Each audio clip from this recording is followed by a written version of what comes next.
Hi, this is my answers to the quiz. So far, so good. I emphasize these are my answers, not the only answers. But these are examples of what I think are reasonable answers. The problem I think almost all of you had was with differential diagnosis. There were some other issues as well, but I think DDX showed up very clearly as being the major problem. One of the questions almost nobody answered, actually both questions that had to do with differential diagnosis, most people didn't bother even trying to answer them. They gave me reasons why they picked those DDXs, but no reason why they ranked them, for example, in the second question. In the first question, bias often wasn't addressed at all. So we're going to have to do something like that over the next few months because DDX is really quite important to you and helping you to process the information you're getting and order it in a way that you can fully understand.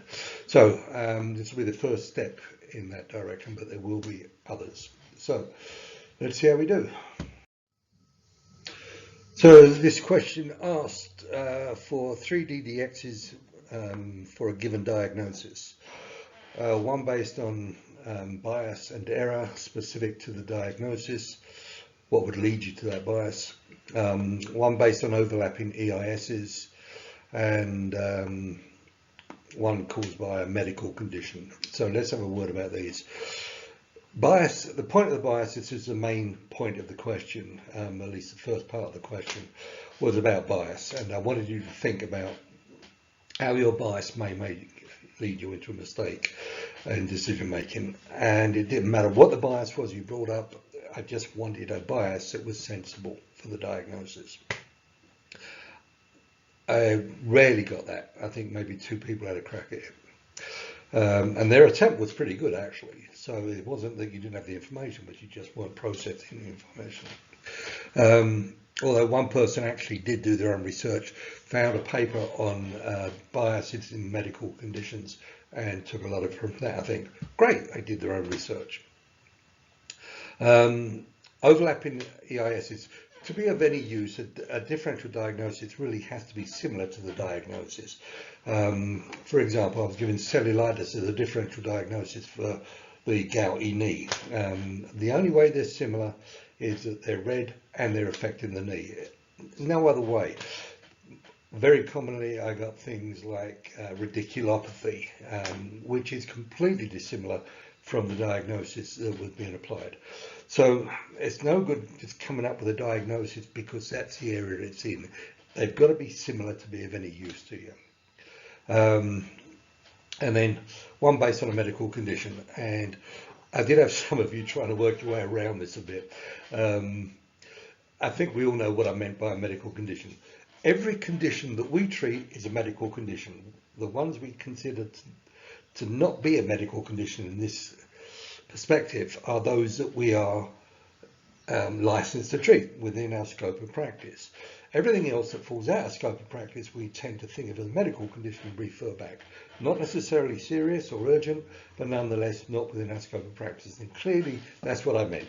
So I think you were trying to put one over on me, and that's not difficult to do in a lot of areas, but this isn't one of them, guys. So we'll see how we do with that as we go through this.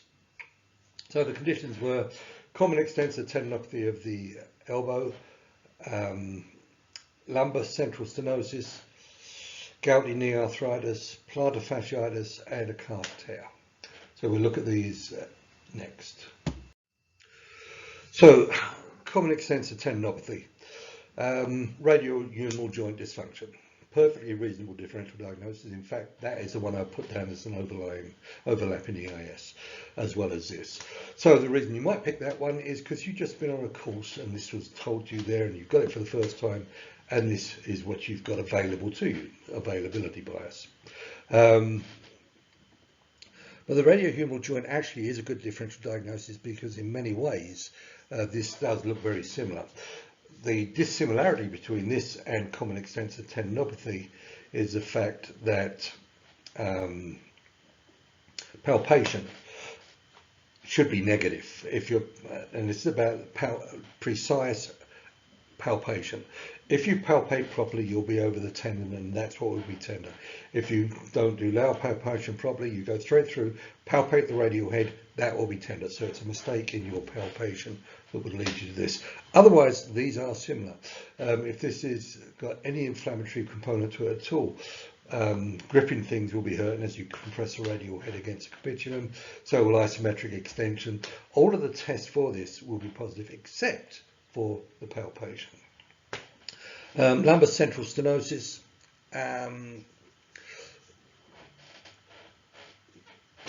Secondary bone cancer. I have a family member who recently was diagnosed with lumbar cancer, secondary bone cancer in the lumbar spine, and this is what springs to mind: Regency bias.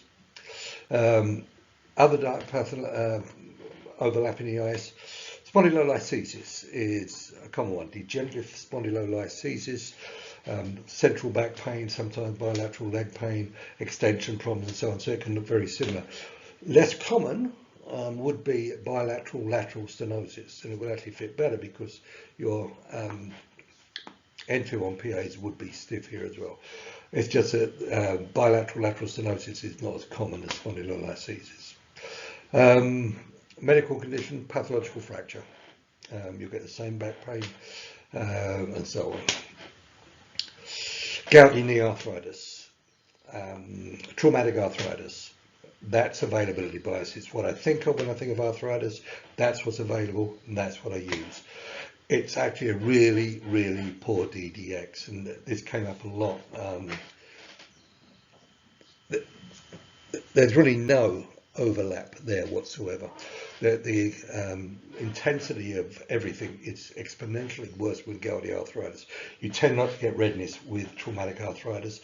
Traumatic arthritis indicates sepsis, certain inflammatory conditions such as gout, rheumatoid, and so on, or cellulitis, but not with traumatic arthritis, not with osteoarthritis. The real overlap here actually is with septic arthritis, and in fact a physician would normally go straight to septic arthritis as his diagnosis, with maybe gout as his secondary diagnosis. Disprove sepsis by aspiration and then look for gout afterwards. They're very, very similar, and of course septic arthritis is so much more serious. Another medical condition that would do this would be things like reactive arthritis from Writer's disease and rheumatoid, okay? But not the standard osteoarthritis, traumatic arthritis, that type of thing, which was the big answer for this. The diagnosis is plantar fasciitis. Don't forget, this is inflammatory now. We're not talking about plantar fasciitis, it's plantar fasciitis. A biased diagnosis would be flat pad atrophy. If you're reading the MD script when the patient comes in and that's his diagnosis, this can frame you.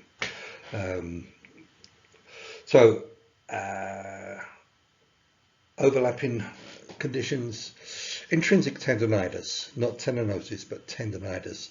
Also things like metatarsal or midfoot arthritis, from trauma, from systemic arthritis, and so on. And medical conditions, gout or other systemic arthritis. Calf tear. Please stop using calf strain as being different from calf tear. A strain, a sprain is a tear. It may not be a very big one in your mind, but it is a tear. Sprain and strain are lay terms for some reason the orthopedic surgeons seem to enjoy, and they shouldn't be. This is a tear, a rupture of the calf, complete or partial. Use the right terms.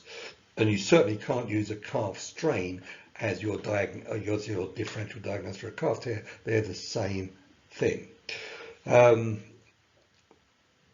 Okay, bias, Achilles tendonitis. I actually got this quite a lot from people, and this is a matter of regression to the familiar bias, or as it can also be called, familiar bias. It's just that you're familiar with this and you go to it, and I had no idea why. There is no overlap.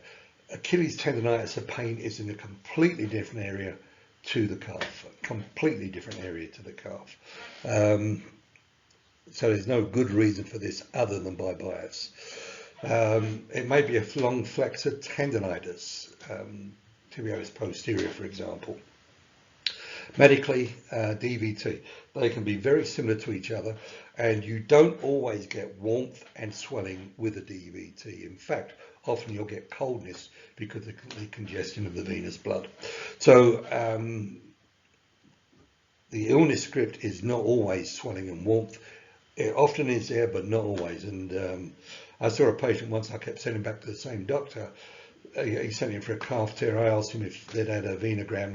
He said yes. And I said, so negative? So he said yes. He said, but I'm not happy neither, send it back. He did another one, sent it back to me. I said, I'm still not happy. So he sent it for a third one, and the third one picked it up.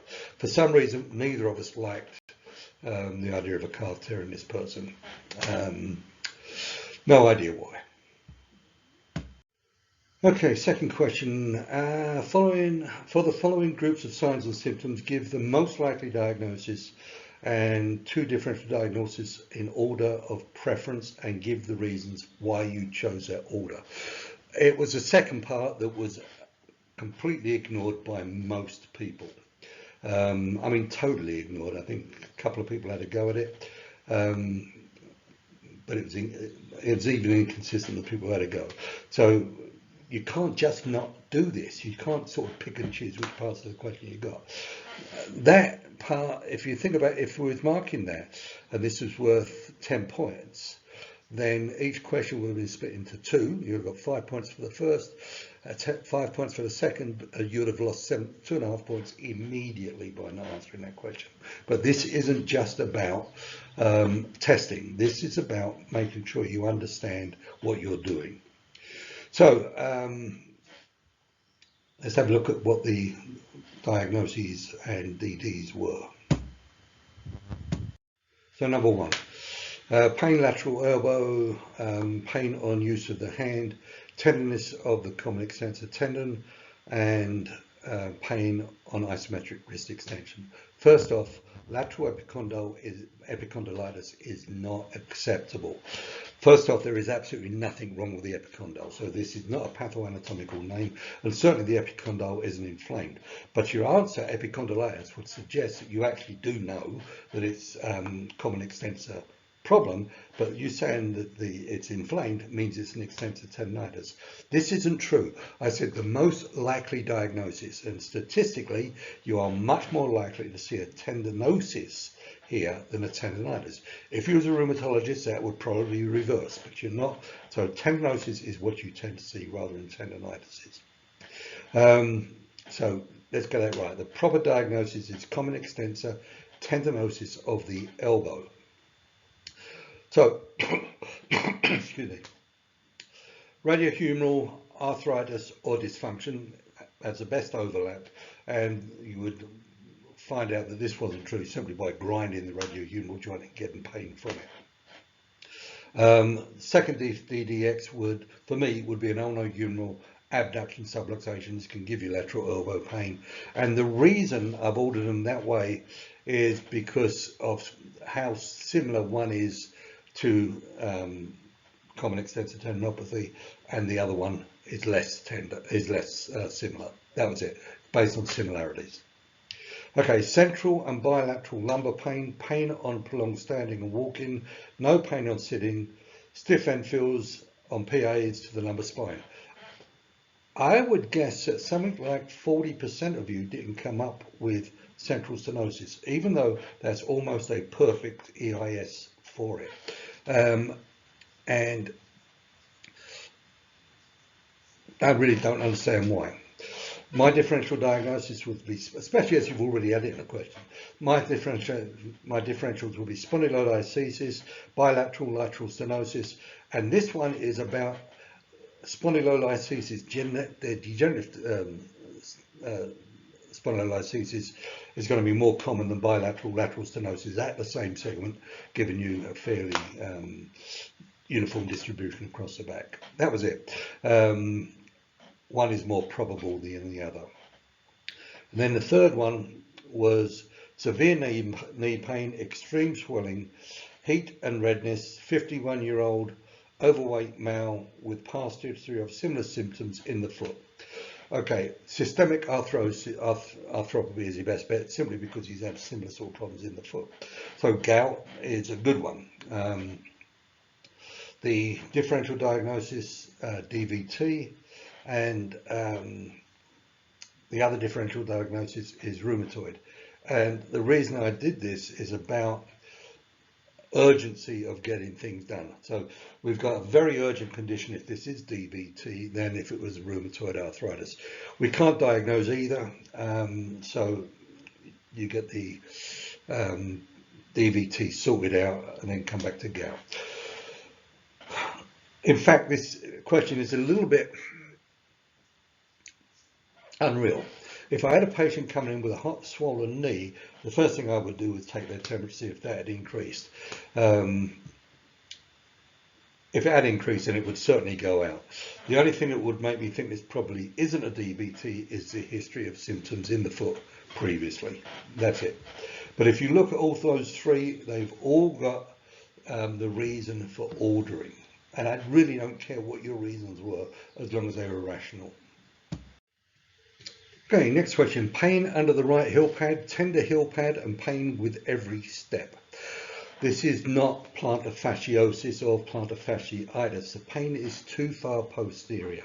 Plantar fasciopathy, the pain is felt distal to the heel pad. So don't get those two things mixed up. The differential diagnosis, or the diagnosis, will be fat pad inflammation.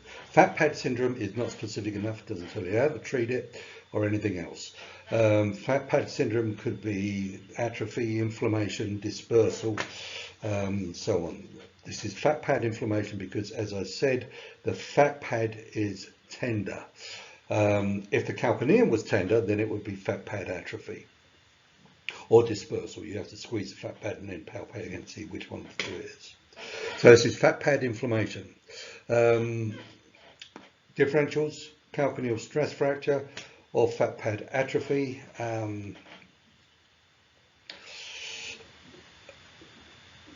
And you're getting fat pad atrophy because your palpation was crap, basically. So you're bringing that as a sort of a corrective differential diagnosis. The reasons for putting stress fracture first is because the calcaneal stress squeeze test makes it an easy diagnosis to test. That's it. That's the reason you're doing it, is because the diagnosis, DDX, is easier to test. Next one, severe pain right calf, unable to walk without a limp off the toe. That is, they're walking on their toe. Tenderness in the right calf and stretching of the calf is painful. So, diagnosis DVT. Without any other information, that would be it. And refer it out for differential. If this was a young athlete and they did it running, then that would be a different matter. If this isn't, and it's a degenerative tear, then you're better off going the DVT route, especially if you've got an older patient. Differential is calf tear, and then the other differential will be long flexor tendonitis. So this is, again, most to least probable. It also, though, comes into which is easier to test, and the calf tear is because it takes less to be able to palpate a calf tear than it does to palpate deep into the flexor tendonitis. So if this is a calf tear, you're not going to get past the tear to be able to palpate the tendon. That tendon takes a lot of deep palpation. So that's the reason for that order. And then the final group. For the following groups of signs and symptoms, give the best treatment option and explain why you chose it. So the reason you would choose it is because you've made a diagnosis that requires it. But going through the signs and symptoms, what leads you to that diagnosis as well. These last two caught some of you out.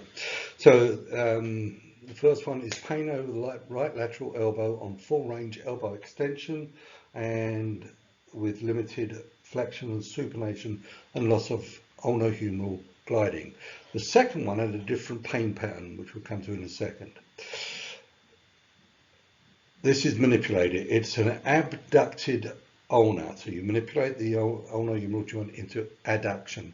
The glide defines the joint and the dysfunction, not the movement restriction and pain.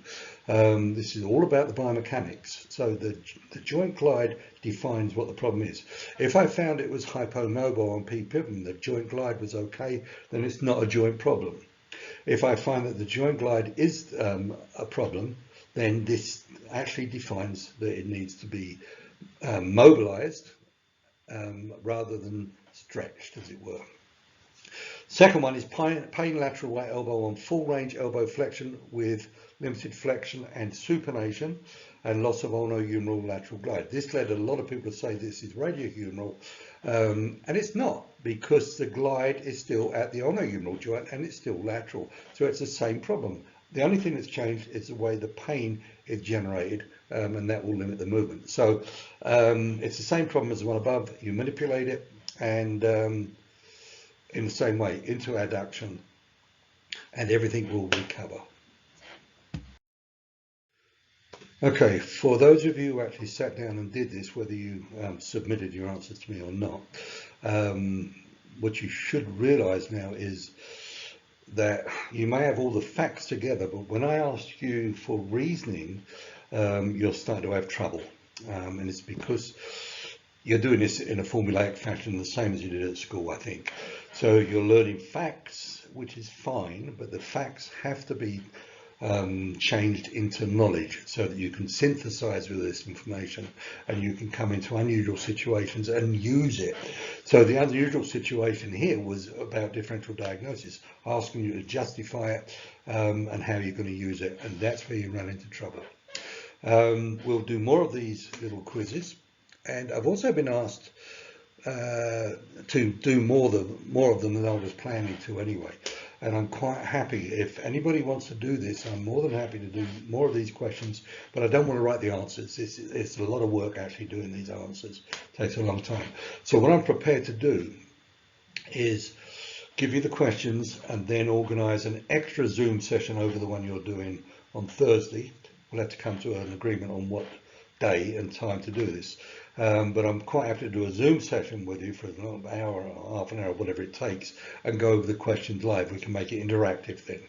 I'll also record the Zoom session for anybody who actually attends the session or who submits their answers to me.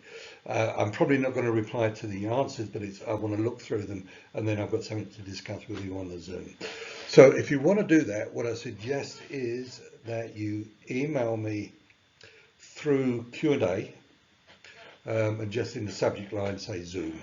Okay, and if you want to do it, I'm more than happy to do it with you.